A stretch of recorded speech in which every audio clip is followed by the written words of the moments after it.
Josh and Frankie with a couple of dumb shits.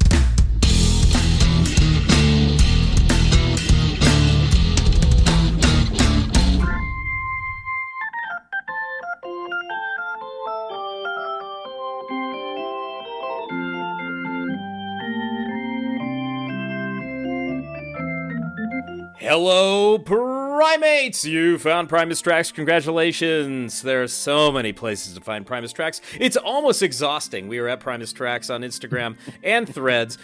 PrimusTracksPod@gmail.com is the email address, and there is a Facebook page appropriately named Primus Tracks.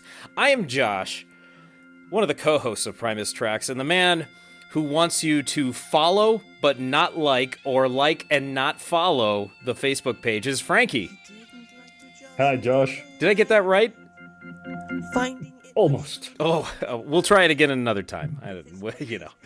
Hey, we're starting our coverage of Colonel Claypool's Bucket of Bernie Brains record, The Big Eyeball in the Sky. Had a great talk with Brain and Les last time to get us into the record itself and the making of the record.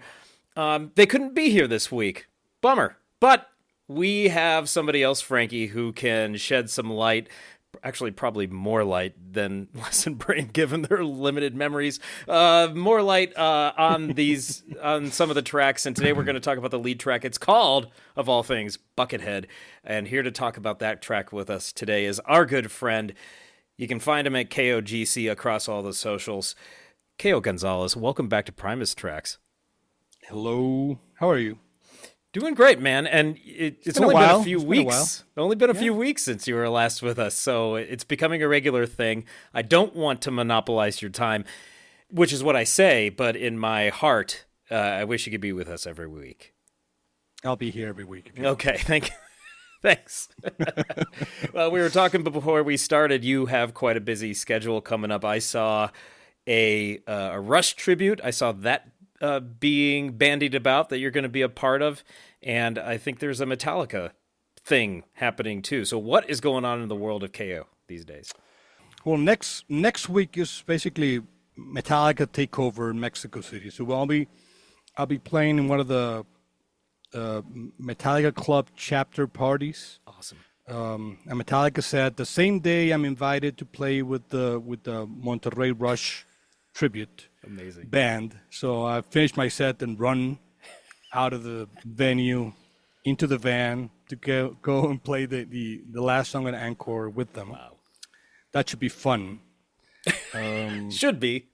It should be fun. Yeah. I'm wrapping up the new Parasite album, getting ready to get my solo band live for the first time. No way. The Kello Gonzalez solo band. Right now, the code name is KGB, which is the Kello Gonzalez band. But well, I'll see how it turns out. You might run into some opposition on that name, but you never know. Could be might travel to the U.S. I get stopped or something. I don't know. Every time we speak with you, you have so much going on. I think what we need to do is transfer the pots on the stove metaphor. I think Les should just give it to you because you always have. No, I think he wins, but I try my best. Wow. Buenas noches, Kello. Buenas noches, Frankie. It's busy is an understatement, my friend. Well, we should talk about the first track of Colonel Claypool's Bucket of Bernie Brains. We do have a couple of pieces of miscellaneous debris. Recent New Year's Eve announcement, Frankie. So 2 nights at the Fox in Oakland with Primus and the Limbo Maniacs and Beanpole. Are you kidding me? That's Mr. Beanpole to you. I apologize. My respects to Mr. Beanpole. I think when the announcement came, Frankie and I were, of course, wildly excited for 2 nights of Primus, but we also both highlighted the presence of Beanpole, so that cemented our presence at New Year's Eve. KO, you are cordially invited to Primus New Year's Eve as well. Thank you. If you can work it into me? Yeah, I'll invite you. I can't get you a ticket. Frankie can maybe get you a ticket. He's the guy. But I'll invite you, but I will not otherwise provide any hospitality. If you can work Okay. it into your schedule. I can definitely do it. Come on down. That'd be excellent. And then the other piece of debris is Sasanta 2.0. I didn't realize there was a 1.0. I didn't know it needed an upgrade, Frankie. But spring 2025, Pucifer and A Perfect Circle and Primus are heading back out, hitting markets they didn't hit the first time around. I guess Maynard's birthday lasts 2 years. Yeah. Yes. Good for him. Well, he's still within his 60s, you know? Oh, so he could he could just drag this on for a decade. Pretty much. Yeah, I guess he's earned it. And of course, if you are in Mexico City, you can go see Metallica or KO playing Metallica or KO playing Rush. Definitely look up KO at KOGC for those dates. Let's talk about Buckethead, the first track from Colonel Claypool's Bucket of Bernie Brains, the 2004 album. Wow, what an opening statement from this band on their studio release, their lone studio release. This one checks in at 5 minutes, 56 seconds. I'm sure Frankie has some live history on the track named Buckethead. Hi, Josh. Buckethead was performed quite a bit during the 2004 Bucket of Bernie Brains tour to promote the album. Surprisingly, not every night of the tour, but it did get busted out very often. Sometimes it could be the opening song, sometimes it could be somewhere in the middle, sometimes it could be a couple of tunes into the concert. You know, there was nothing set in stone during that tour. So Buckethead could come up at any point during the set. The thing that I want to highlight about the live performances of Buckethead is that you got, first of all, a different guitar solo for each performance every night. We have not 2 or 3, but 6 guitar solos that we're going to sample tonight. Which is a very Buckethead thing to do. Yeah, Exactly. I just have on my media player, it's just under artist in that column, it's just a brick of Buckethead. So I'm very nervous. Sorry, Frankie, please continue. And on the other hand, these performances were quite extended because during the middle portion, they would jam, but not in the sense that Primus jammed during the Tour de Fromage or the Hallucinogenetics tours, which they had just wrapped up before the release of this album. They would jam Buckethead, but they would do it in a way that Les was just building up tension prior to the release of the song with the guitar solo. Brain was just also trying to keep some semblance of a beat, but Bernie Worrell and Buckethead just went wild each night. Sometimes Bernie would perform a solo, and other times you would hear Buckethead playing with a bunch of toys on stage. We're actually going to sample a bit of that tonight as well. One of my favorites is a performance where you can hear a woman yelling. I think there are also gunshots. I think there's also a chicken screaming. And I believe there's also broken glass. I hope this was all planned. Because it sounds like there's some kind of riot happening in that show. In that order, I mean, if you can put the story together. Yeah, this is a weird Mad Libs of a show already. This is bizarre. Thank you for that, Frankie. And what did we get? There was a 20-date tour to support the record, right? So we're going to have limited live performances to choose from. Yes. Okay. Because all the previous performances, I should say, all the prior performances to the release of the record were completely improvised, correct?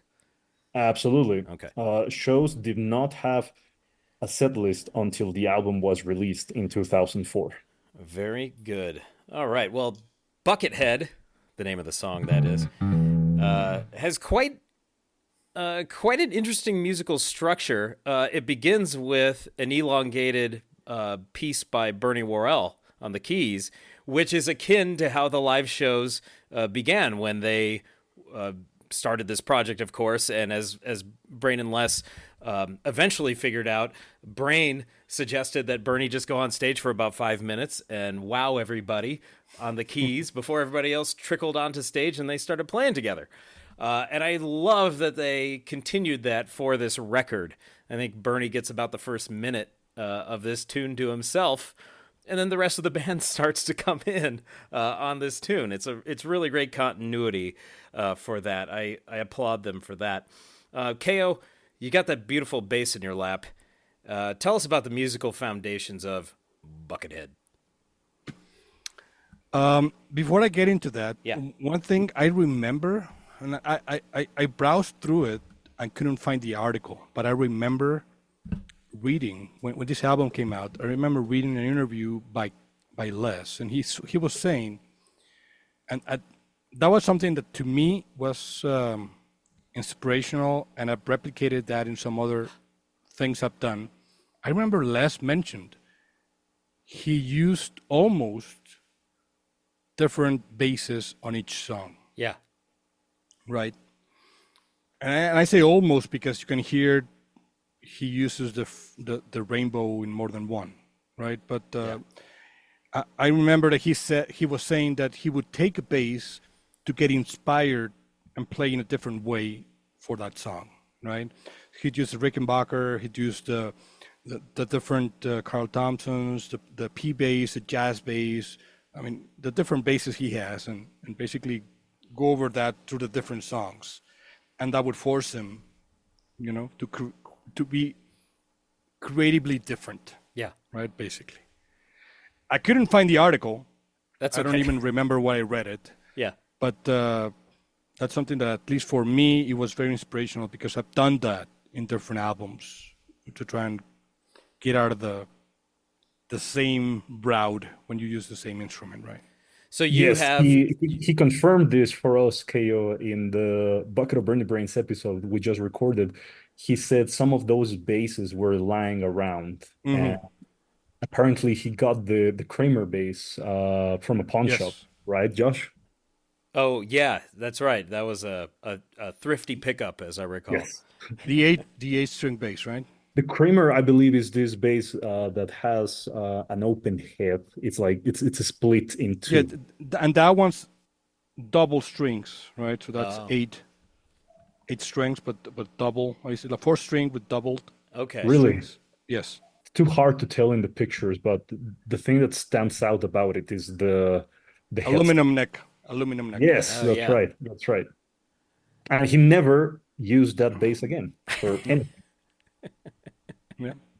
I mean, you can hear the different tones that he uses in the album, and that's a lot of it also comes from the different basses he used.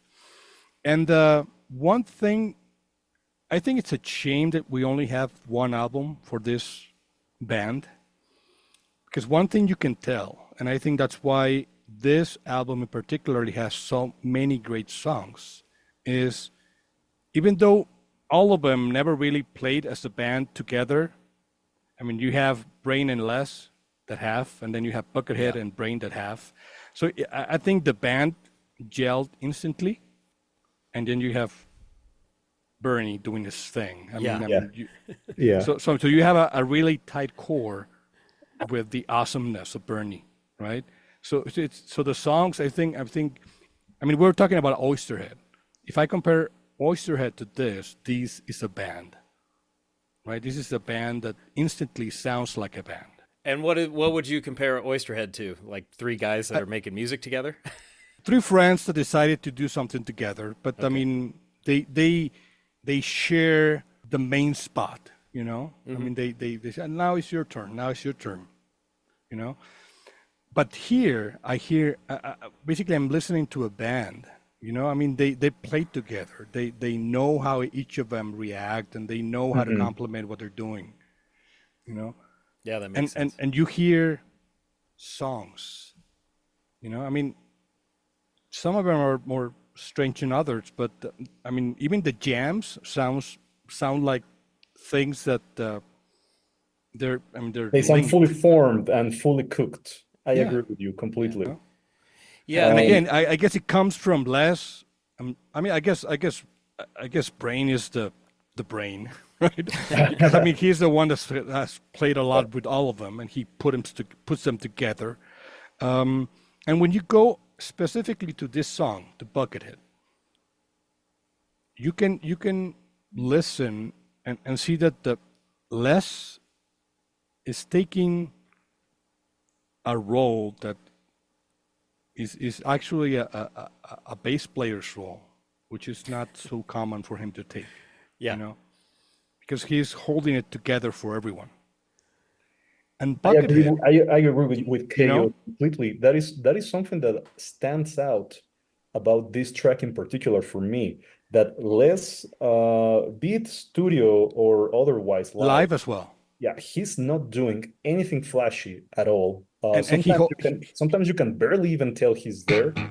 I mean, the chorus is pretty cool, but he's totally taking the Yep. back seat for Buckethead to be in the spotlight, which is as it should be, considering it's a song about him. Which is interesting because even Buckethead is, I mean, I guess the main spot for him is the extended solo. But right. if you listen to the rest of the song, he's kind of noodling in and out around the vocals and the bass, right? I mean, he's kind of nodding, "I'm here, yes, that's me," and then he does his thing, you know. But and the song, I mean, you start with the organ, you know, you get this extended organ intro, and then you have less.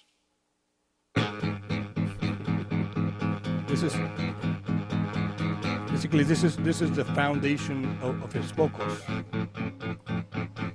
You know, he's singing over this, and you can sing if you want. Frank, it's all you.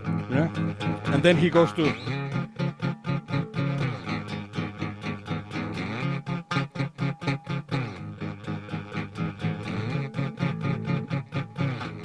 And this simple lick he does when you get the extended break in the middle. Yes. Especially live, you know, when they're doing the chickens and the glass and the women screaming and all that. I mean, this is what you hear. And that's why I think, I mean, if this was Primus, he'd be the one doing the solos and the noises, but here he holds back. This is what you hear when they're doing all that. Mm-hmm. You know? And the only flashy thing on this song is the chorus, right? Which is, I'll try to play it because he does a lot of variations on this riff. Uh-huh. But it's basically wait, I'm not even tuned. That's what happens when you're doing interviews all day. Your bass gets out of whack.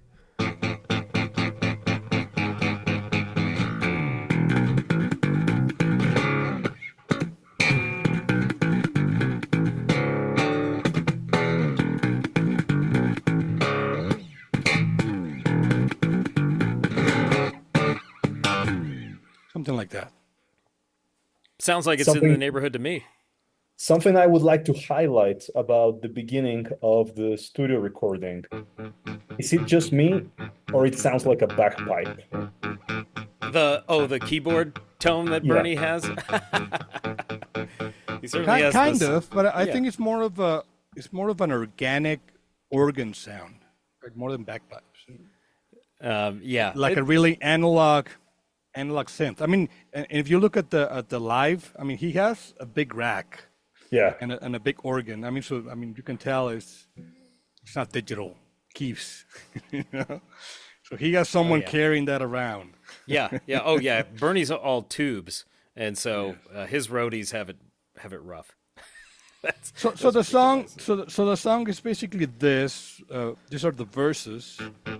Yeah. Then the pre-chorus, which is the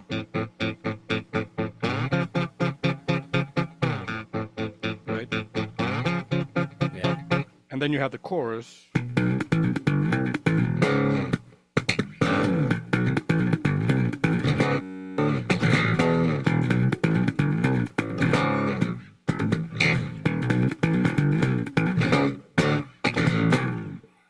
And he does a lot of ad lib, and that's his thing. And that repeats. So the structure is not so odd because you do have your verse, chorus, but then there's a change, right? And that change is basically when you get the first hints at Buckethead doing his thing, which is, I guess, the solo spots, right? Where it's funny again because you have less, again, doing bass for the band, which is the.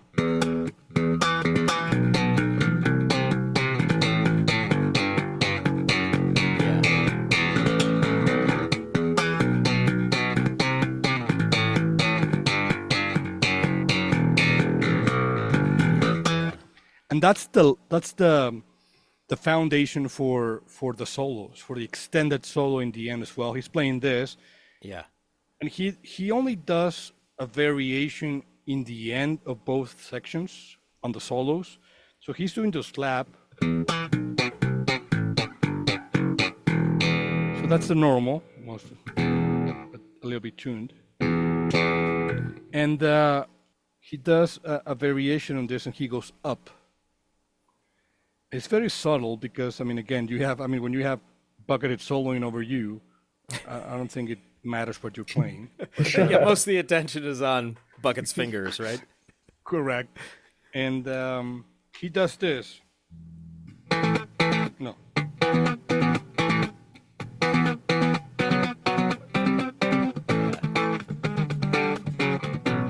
He does that, which is funny. He's doing this.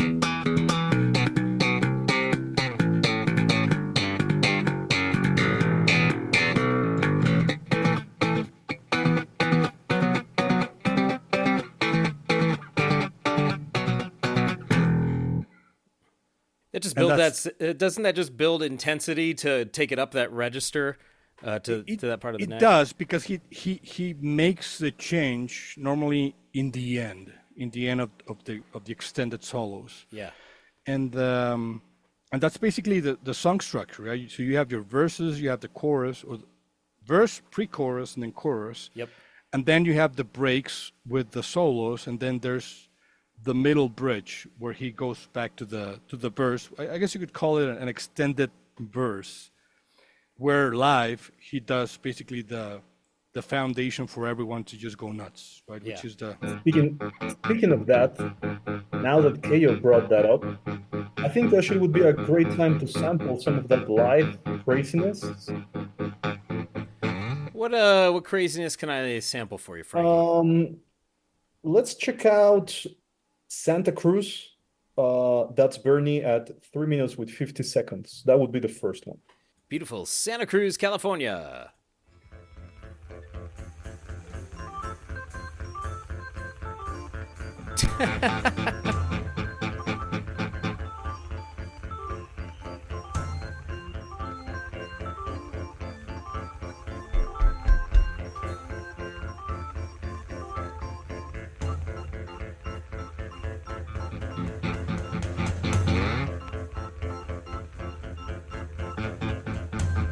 Love the syncopation too.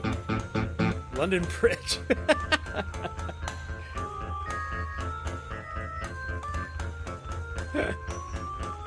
And how about that dissonance is outstanding on London Bridge, by the way. That's so disturbing.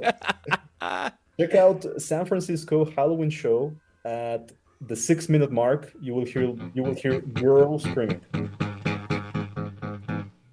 The San Francisco. So this is girls screaming, gunshots, chainsaws, and all that stuff. Broken glass, yeah, all of that.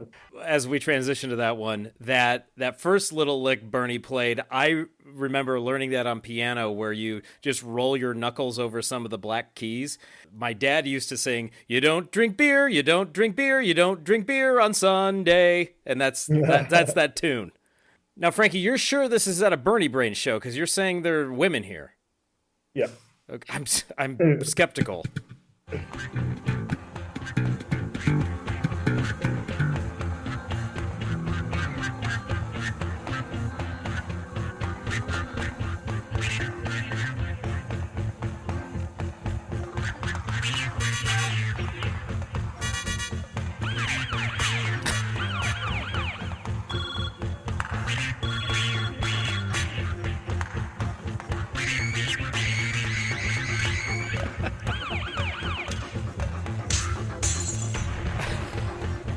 I take it these are the toys. Okay.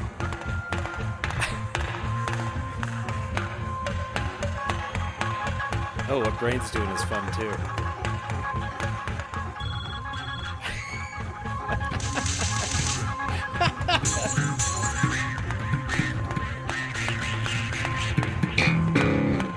This is I'm being transported back to my childhood when I would make tapes. Apparently, I was destined to go into podcasting because I used to make tapes of my own voice narrating stuff and then making my own sound effects in the background. So I'm taking it back to those tapes, which they're gone. Don't ask for me to sample them, people. They've been destroyed. Sure.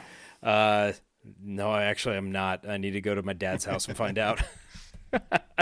But that just sounds like a kid having fun making noises. That's great. And, Les and Brain pointed to this when we talked to them. They said it was very casual, and they just, depending on the show, they decided, let's make a bunch of noises with toys tonight. And that's what they did. If you watch footage at some shows, Buckethead would approach Bernie with the toys, and they would start playing together on top of Bernie's rack. Ah, with the toys. Yes. Oh, very funny. That's now just to wrap up the bridges or the jams in terms of the live setting. Can you sample Brain drumming at the 5-minute mark in my Bernie selection? Once again, we have Frankie's fictional box set, Bernie Brain's selections. Is this wait, this is I see bonus tracks and tour selections. Yes. Tour selections. All right. 5-minute mark? 5-minute mark. Let's get there. So there's a box set and tour selections. I don't even know what to make of this anymore. All right, let's hear it.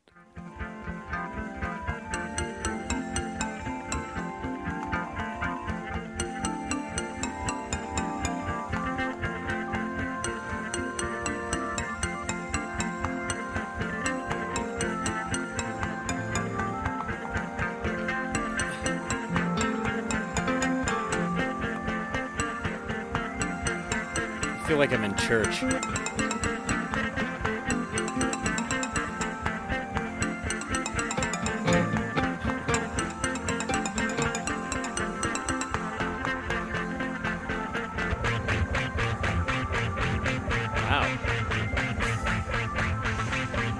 Very pastoral, Frankie. What I recall, correct me if I'm wrong, but what I recall from the photographs, all the photographs that Carla took and some of the footage available on YouTube, that Brain had some kind of paths on his drums, right? And that's how he would make those sounds during these portions. Maybe he did have some trigger pads. Yeah, to make trigger those sounds. pads, yeah. Yeah, cool. That sounds great. I want to go back to something you said, KO, a while ago now, but it stuck with me because it's in my notes too, about that transition during Bernie's keyboard solo on the studio cut, in which there's a shift underneath the solo which previews what's to come. And so it goes from that A chorus to the B chorus, for lack of a better term, or there's that transition, and it really does portend to what's to come. But it is one of my favorite parts of the tune, because we're in the familiar, and then we get a transition to the unfamiliar. So I just want to play a part of that.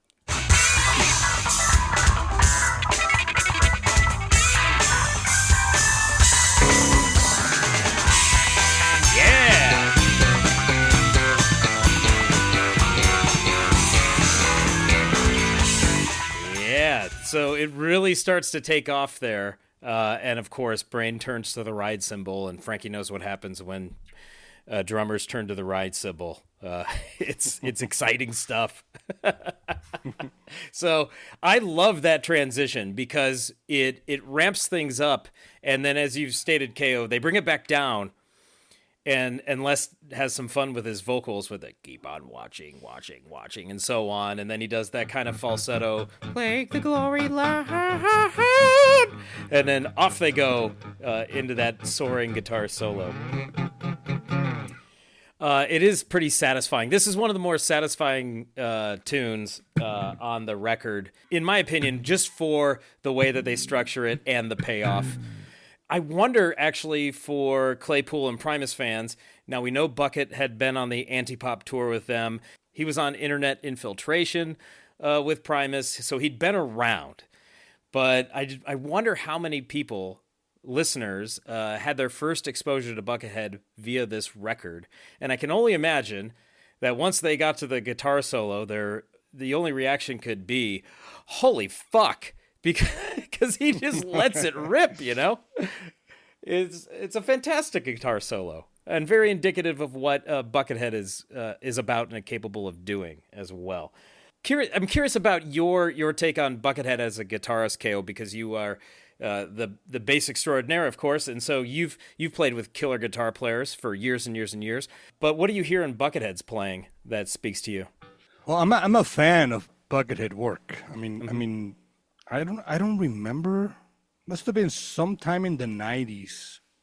And it might have been that I bumped into Buckethead after Brain joined Primus, and then, he had a band called Praxis. Mm-hmm. And then he has a guitar player. And then I started listening to Buckethead solo albums, and I got hooked. Nice. There's at least, I've listened to many. He has a lot of them, but there's like at least 4 or 5 of them that I love, that I listen frequently. So I'm familiar with his work. When this came out, I was excited because, been familiar with Primus, been familiar with Praxis and what they could do is I was curious, you know. And I think what's interesting about this being the first song, I think it basically curbs it takes that build up and delivers, basically. Because, this is what you expected when you have a band with them together, you know? Yeah. This is what's expected. And I think that's why this is the first song.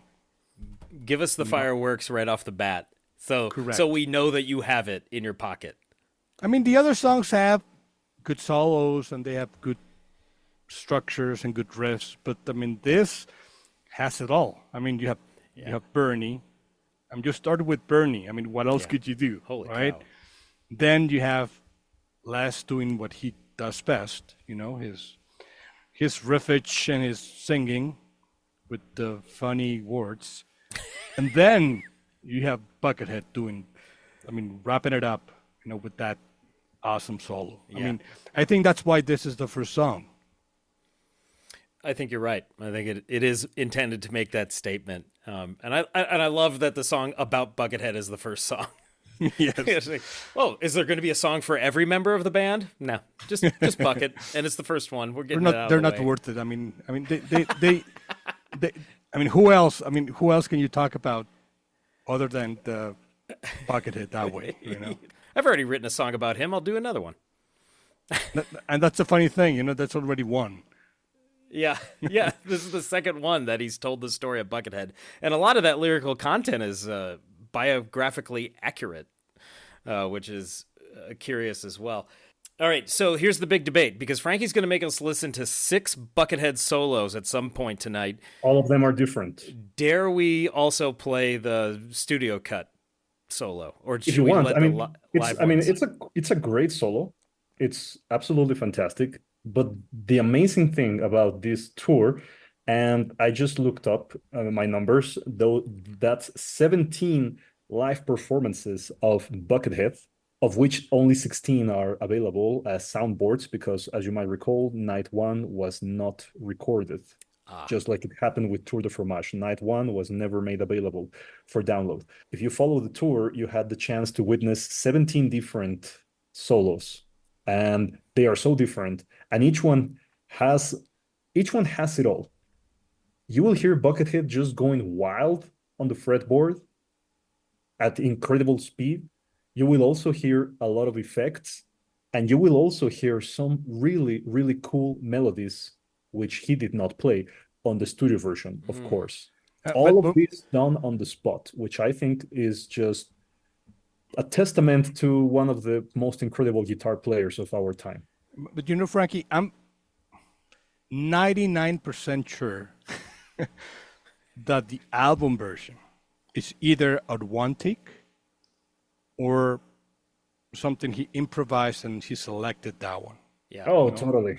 Absolutely. I mean, I don't think this doesn't sound like a solo that he worked and composed. I think it sounds more like a stream of Bucketheadness, you know? But it certainly has so many elements to it, this one that's on the record. And so I think that just speaks to his musicality and his extraordinary ability to take an idea from that's just sparked in his mind and put it through his fingers onto the fretboard and tell the story. It definitely speaks of his genius, yes, you know, and his talent and capabilities, you know. Yeah. That's why the song has its name. Yeah, for sure.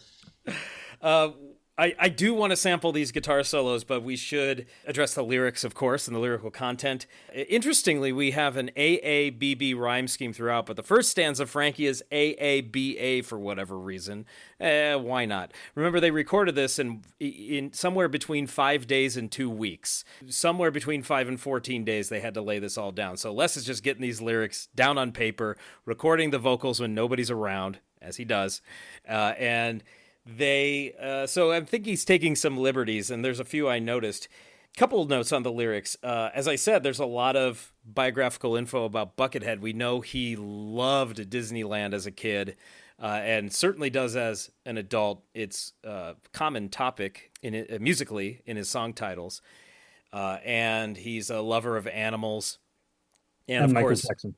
And Michael Jackson, huge Michael Jackson fan, absolutely. He needs to wear the mask in public in order to feel comfortable enough to go out among other people. And of course, as we know, he speaks through a disembodied head when he gives interviews, at least on camera. And he's a very soft-spoken person when he does speak. So he's such an interesting guy. And then Les is going to great lengths. You forgot something very important as well. He's extremely close to his parents. Very close to his parents. And clearly they're the light of his life and the ones that support him and helped him to the point where he could do what he does. And Les is really holding him up actually as a bit of a heroic figure, because he compares him to Ulysses, which is the Latin term for Odysseus, the hero of Greek mythology. And if you've read the Odyssey, you know how great and powerful this man is. He also uses the word temerity, which is a nice thesaurus word. I have no idea if you had to look it up, but temerity means boldness. So that's what Bucket needed. He needed the mask, which gave him the temerity. And then Les does take a bit of a liberty with the English language. He says in the first stanza, he didn't like to jostle in the light. Jostle, by the way, word I really like there. Finding it much soother in the night. He could have written finding it more soothing in the night, and it would have been grammatically correct, but instead he much soother in the night. Being one who appreciates the differences between American and British English, a soother in British English is a pacifier. I have no idea if that was at all what he was thinking, like the night is a pacifier to him, or just the night soothes Buckethead. That was of interest to me, that he used soother as opposed to soothing. Anyhow, a lot of great lyrics, and then the vocal deliveries. We talked about it a bit, but he's messing around with different voicings, you know, and I love the transition right before the guitar solo. When he delivers that pre-chorus again, and he's doing these, gave him the temerity, and just messing around with different voicings. It's really fun. You can tell he's having a lot of fun with the vocals on this one. And he also didn't have a lot of time, so he's just throwing everything out there, it seems, to get it on the record. This layering of falsetto and regular voice instantly takes me back to Sinister Exaggerator on Miscellaneous Debris. Oh, sure, yeah. Inflate the cynical. He's up there. The lyrics themselves tell this story of Buckethead and how he's kind of standing as this heroic figure, even though his posture's in rebellion with his height. I wonder if he is a bit of a slouch, even though he's a really tall dude. A lot of great imagery in the lyrics here, and it's about a familiar subject. And once again, I go back to thinking there have to be a whole lot of listeners who really didn't know who Buckethead was, and now they're being reintroduced to him or introduced to him for the first time, and we're getting his story. So maybe people won't wonder so much about that dude with the mask and bucket on his head. Fascinating stuff. Anything on the lyrics, Frankie? I think you covered absolutely everything. I always do. And on the different solo versions live, an interesting thing is I don't know how much you have listened to different albums, solo albums like Buckethead, but he does cover a very vast range. I mean, he can rip, he can be mellow, he can be soft, he can be, I mean, he has everything, you know? So it makes sense. It makes all the sense in the world that you'll get bits and pieces of all that is Buckethead in the different versions, you know? Yeah, he has all those tools at his disposal. I'm convinced he can play anything. Has anyone heard all of Buckethead's albums, I wonder? You might have to go to your local asylum to find somebody who's done that. But yeah, it's been. I'm sure it's been done. I mean, I've heard many, probably not all, but many, and I do have several that are my favorite, but not all of them. Yeah, no, that's a chore. So you have to kind of pick and choose if you're just getting started, and just know you'll never probably listen to every single Buckethead release, but that's okay. You're going to get a pretty good taste with 5 or 6 of them. Which is interesting because he had a when was that? Probably around the early 2010, probably around that area. I think he released like 50 a year. Yes, and like he that. continues to do so. I mean, he's holding down a little bit. I mean, he's starting to get new stuff out, but I mean, it's amazing. I mean. How do you get all that out? I mean, I think one thing in his favor is he never leaves the house. So you know, if you're always around your recording gear, just go, just press record and go. Yeah. But he's been out touring actually in 2024, so he hasn't been recording as much. He's been out actually performing. We should get to Primate's Takes, everybody. If you want your opinion aired right here on the podcast about the track up for discussion, all you have to do is go to patreon.com/Primus Tracks. There are many tiers of support for Josh and Frankie, but one of the universal truths of Primus Tracks Patreon is I toss up a thread about the track, and you air your grievances. Why would I call them grievances? No, you post your thoughts, and I'll read them here. Mickey Waters has a couple of thoughts here, Frankie. First, about the track Buckethead, Mickey says, I think it's an awesome statement of intent that gives each member plenty of time to shine. Then Mickey says, going back to our talk with Brain and Les, and I think they were acapellaing Stick Pit as opposed to something on this record, something from the prior Buckethead. They would do Stick Pit live. They would do Okay. stuff from everyone's catalog. So they would bust out Stick Pit once in a while. Okay. And that also features on Monsters and Robots, and Les played bass on that studio track. I think that's the one, yeah, because Mickey says when Les was thinking about the song in the interview with him and Brain, he was thinking of another Buckethead song from Monsters and Robots, and I think they were doing Stick Pit. Yeah, that's funny. Our good friend Johnny Perona says the tonal shifts from the beginning of the song through the minute and a half mark are so incredibly compelling. Bernie's circus-esque intro to the sinister turn at the 1 minute mark, slightly turned up at the 1:15 mark. Oh, he's given lots of nice time codes. And the full release at 1:30. I love this track and the Island of Misfit Toys band that Les put together. That's a great descriptor. Brooks Delight says, I've loved this one since the first listen. I love that Bernie kicks it off just like the live shows. I feel like Claypool really started taking more chances with his vocals on this record, and this song is a perfect example. A really diverse vocal performance. The star of the show is definitely Bucket's face-melting guitar solo, but if the song is named after you, I guess you'd better go hard. Thank you, Brooks. Awesome. Who just, Thank of you, course, Brooks broke it down once again. And Anthony Del Preet chimes in with this.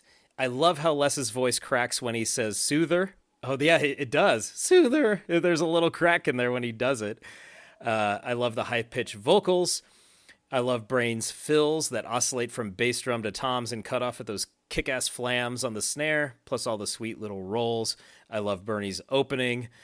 He goes on to say, name any other Claypool project that starts off with a long and kick-ass keyboard solo. You can't, because it's never happened before or since. I love how you can hear the small imperfection in the opening solo, too. It really speaks to the whole vibe of the project. Buckethead solo winds up the track perfectly. I guess I simply love this song. Thanks, Anthony. A lot to love about it. That's the Primates takes. They are on it today. Exquisite take.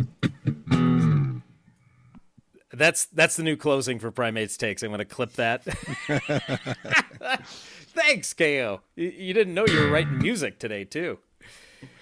I'll be your background music engineer. That would be divine. Now, Frankie's thinking about that Christmas Office episode where Michael just got the stand-up bass player to stand in the corner and play classy jazz music. Yeah.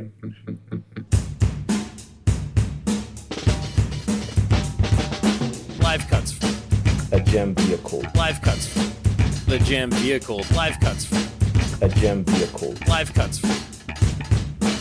A true jam vehicle. Live cuts. A jam vehicle. Live cuts. The jam vehicle. Live cuts. What's going on here? Shards of bone in my anus. All right, I guess it's live cuts time. Not just any live cuts. This is Buckethead guitar solo time, actually. So, our first Buckethead guitar solo is from the Riviera in Chicago, Illinois. Oh. And I have a feeling faces will be melting over the next few minutes here. I like this one. There's a very melodic part that you're going to hear. Check it out. Faces will melt. Clipping that too.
You know what? He's kind of sticking to the structure of the solo on the record. Yeah, that one's more reminiscent of the album version, right? Yeah.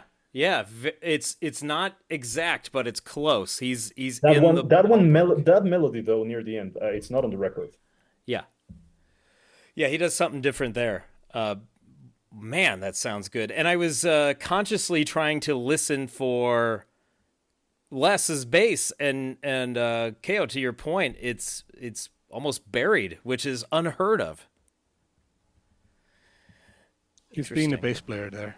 Just, a regular bass player. Just being a bass player. Does it feel good sometimes just to be a bass player, KO? Sometimes, yes. I mean, sometimes you just need to hold back, or someone else takes care of it. Yeah. Fascinating. It probably would be tiresome to be the guy all the time. So why not take a step back?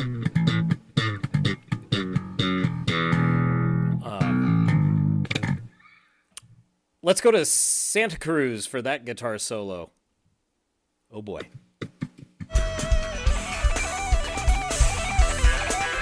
This one has more bass. Yeah.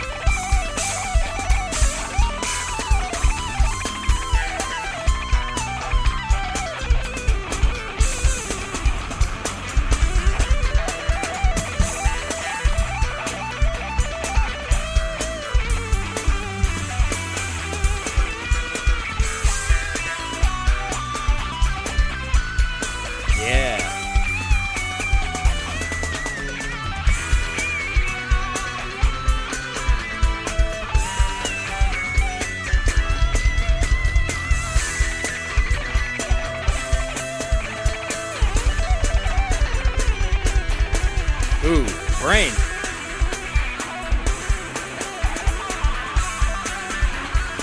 He left us up. Yeah. It sounds too like that when Brain goes to simulate that double kick or give that tom roll or whatever it is.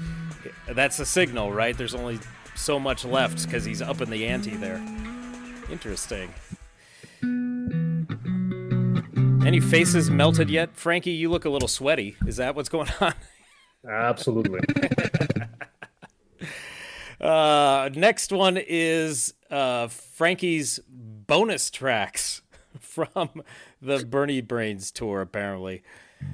Once again, Frankie has many fictional box sets and bonus CDs to go with studio releases that you will never hear, but you'll get a few tastes thanks to his involvement with Primus Tracks. So let's hear Buckethead solo from the Showbox in Seattle. Ooh, tempo's lower. Yep.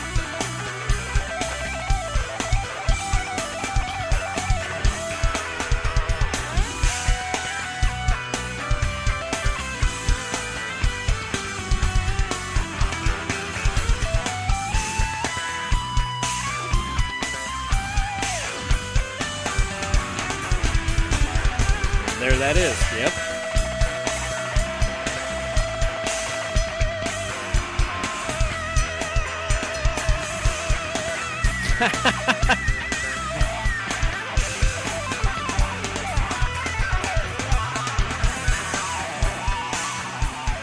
There we go.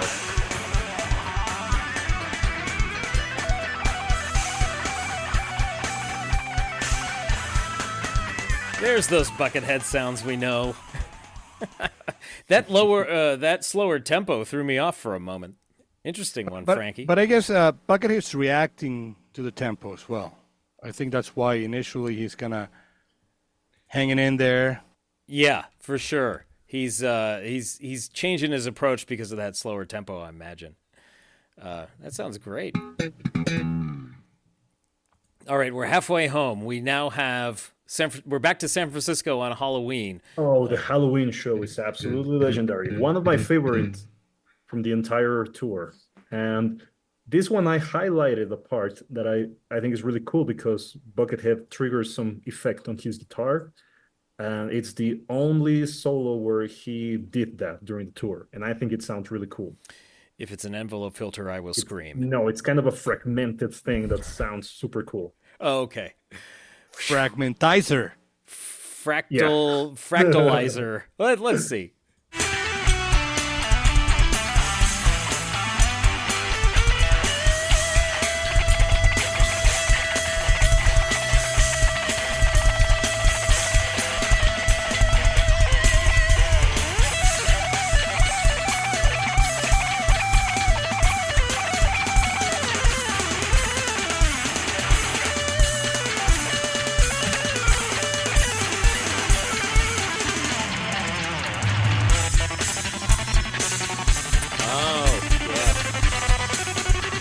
That's the kill switch. That's his kill. That's the kill switch.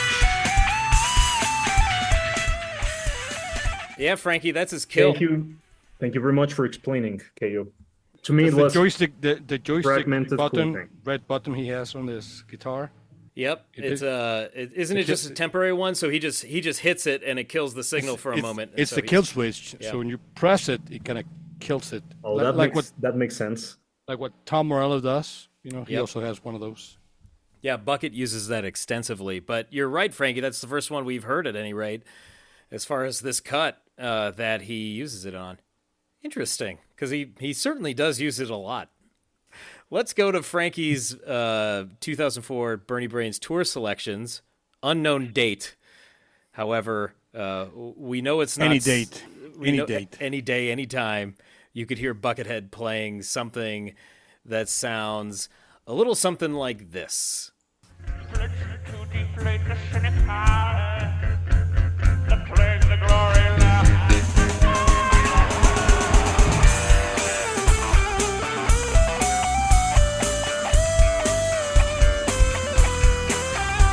Tempo again.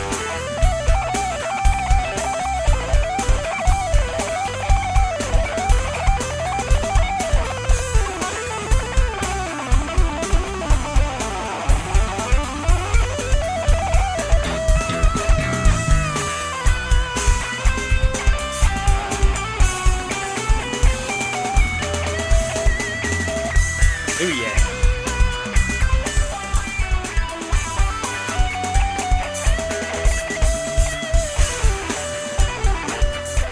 You know, we haven't listened to a lot of recordings with Brain on them of late. I love Brain.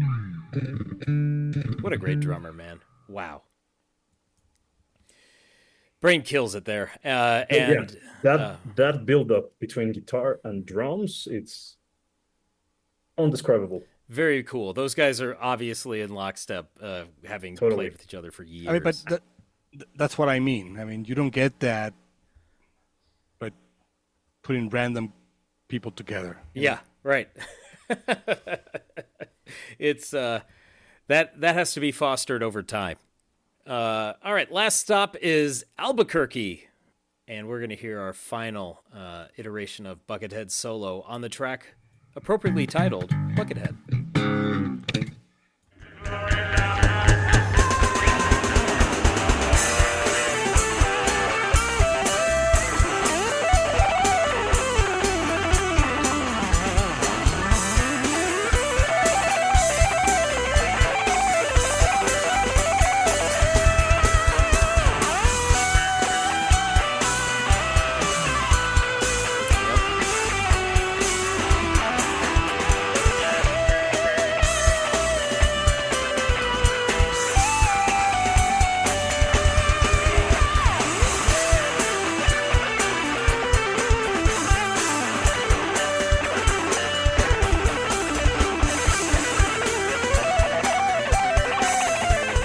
You know, listening to all these back-to-back like this, I feel like he established himself a framework and he's working within it, but there are certainly differences within that framework of these solos.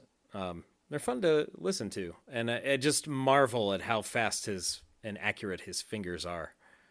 Favorites? Incredible. Favorite? Your favorite? Yours from Mine? your selection. Yeah. Dang. I'm going to go with I think I'm going to go with the Riviera. I like that one a lot. What about you, Kello? I like them all. Best answer.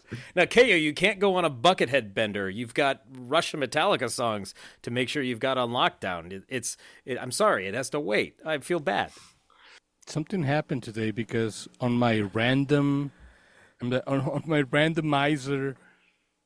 cruise home on my stereo, I got like 2 or 3 Buckethead songs, you know. Nice. No flat tires today, right? No flat tires, Oh, but thank goodness. gotta love any Buckethead any day. So it's I mean, it's interesting to listen to, and again, from Frankie's comments initially, I thought that they would be much different. So to your point, I see there's some framework. Mm-hmm. I see the pieces. I see the liberty He takes, he's having fun, but there's a framework. You know? Which makes sense. I mean, makes sense because it's a. I mean, I think you have to establish the common ground, and then I mean, he just runs with it.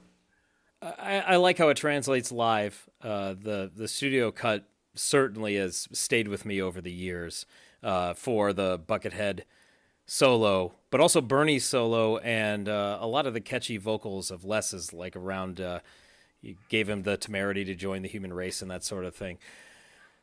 So this one, I think we said it earlier, you know, to me, this tune really has it all and really starts this album off with a bang. And I guess I didn't ask you, Ko, what your overall relationship with this record is and how it holds up for you. Oh, it's up there. Yeah. You know, I mean, from my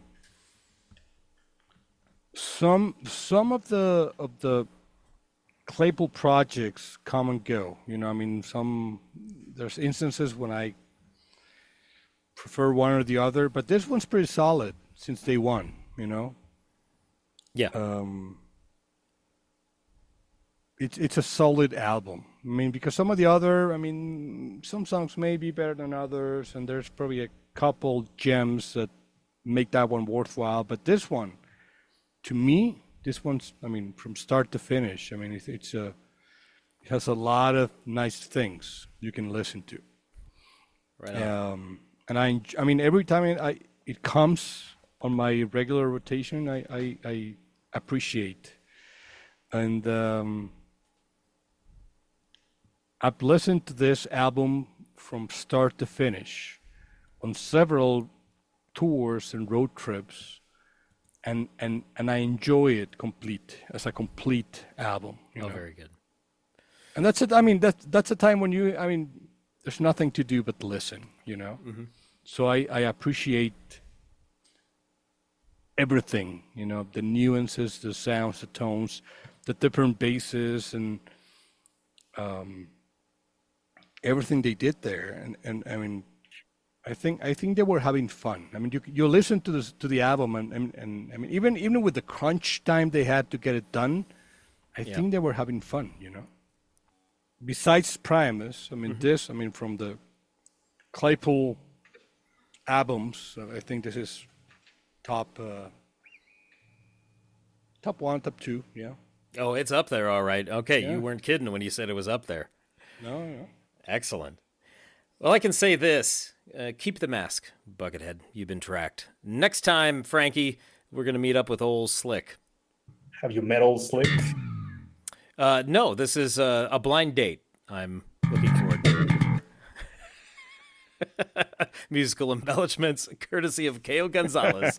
Yeah, Kello, thanks again for joining us on the podcast to discuss so yet much, another Kello. tune. No, thank you. Absolutely. For the invitation. It's always a pleasure to try and learn a song a couple of hours before we need to discuss it. Yeah. But you know what? I appreciate because you make me learn songs I've listened to so many years and never pretty much put the time to learn. Yeah. Well, I'm glad to put the pressure on you. I didn't know I was doing it every single time, but now I relish it. You've actually done it every single time. Long may it continue. You guys, once again, can find KO at KOGC on just about every service imaginable. The Kello Gonzalez solo record is fantastic. I played it. I played the vinyl for the first time the other day, and it is so bright and punchy. Love the sound that was coming out of my speakers on that one. Parasite's coming back around with another record, so that's exciting. There's never a dull moment in KOville. Nope. Let's keep it that way. Let's keep it that way, exactly. Yeah. Primatrons, primates, listeners, thank you all so much. We'll see you next time. Later days. The guy that says Willie Mays just walked away, so I don't know if we're going to get one from him. Willie Mays.